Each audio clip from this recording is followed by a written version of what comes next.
Talk about your relationship. You and Holly wear wedding rings, but you're not legally married yet. Yeah, And you said your relationship works because you're not trying to change each other. In a world where everyone's trying to optimize and improve their partners, what does that absolutely. acceptance based approach teach us about authentic relationships? For me, Holly is the love of my life. She's the end all be all. She's my soulmate. She's all that stuff. And when we very our early in our relationship, we had a lot of very deep conversations about who we were, what we believed in. And I think that's why our relationship forged the way that it did. And we got to see each other as we were. I Mm-hmm. think speaking authentically, using words for what they mean rather than certified speak, the LinkedIn isms we like to see all the time. I think using words that have meaning and just showing people that you mean what you say when you say those certain words, the communication aspect of it cannot be understated. But also, I know who I am and I know what I'm just not willing to do. And what I'm not willing to do is not be who I am. So Yeah. if I'm in a relationship that is going to force me to not be who I am at my core, I just can't do it. And Holly and I had those conversations early, and she said the same thing about her. Very early, we committed, and we bought wedding rings, and we wear wedding rings because the wedding ring it's a symbol the world can understand for how we feel about each other, Sure. without us having to hop through the nonsensical hoops to actually be what the world wants us to be, which is legally married, legally bound, and all that stuff. And we just, yes, for sure. Someday we will definitely get married, but it's not going to be on the terms of societal pressure or anything like that. It's going to be between myself and Holly, and it's going to be on our own terms. And that's how we live. Yeah. And I think what that can teach us about being authentic is always stay true to yourself and you don't take a step back. If there's a relationship that's not for you, you probably already know it.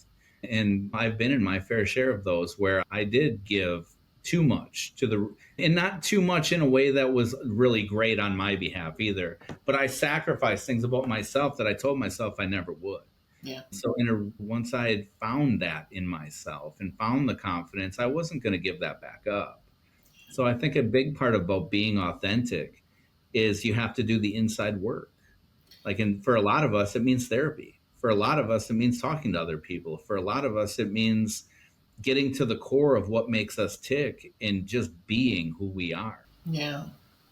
So you remind me back, so you bring back the whole therapy piece, which reminds me of your recovery experience. And you had some tough times that really were foundationally actually quite good for you on many levels. So you spent some time painting apartments for a while, thinking, I Yeah. can't do this anymore. What kept you keep moving forward? And what do you tell other people who are in that dark place right now? Maybe they're struggling to really hold on to their own recovery. What do you tell those people? That's a tough one because what our motivations, oftentimes we skew ourselves and we look for our motivations outside, on the outside, where, hey, look at that Perfect. super Yeah. sneaky businessman and he looks rich and he appears to not be caring about too much. So we set that ideal. And for me, I was always being a punk rocker. I had a different set of ideas. I had a different way of looking at the world myself and how I fit into that, which I felt like I didn't. So I had to forge the identity on from scratch. I couldn't get a pre-subscribed, oh, hey, this is, let's call it standard issue lefty, standard issue righty. I just couldn't Mm, fit into those confines. But I was always deeply ingrained with my own work ethic. And I was always, hey, I might never be the best at something, but I can definitely work the hardest. I can work the hardest out of anybody. And so painting those apartments, doing those labor jobs for forever, I always leaned into that. I can do the best job I can possibly do today. And if I work as hard as I can possibly work, it'll probably be, if we put it into a competitive mindset, it'll probably be better than everybody else's because I'm willing to work harder. and Um, sometimes doing those labor intensive things free up your mind to think about other things. So tell me, what do you do for fun? Because I know you've got some good fun stuff. For me, I do like to go see punk rock shows still. I do a lot of record shopping. I'm grateful for having a life where I don't have to check my bank account every time I buy a record. Buying a record was like a major purchase. And now I'm grateful to not have to do that. But I find a lot of my happiness comes from the mundane things, my mowing the lawn and weed eating and just taking care of the things that I have and showing gratitude for the things that I have. I feel like taking care of them is a way to express that. And at the same time, give myself a sense of, and maybe this is typecast on my part or a little bit stereotypical, what I think is stereotypical, typically normal.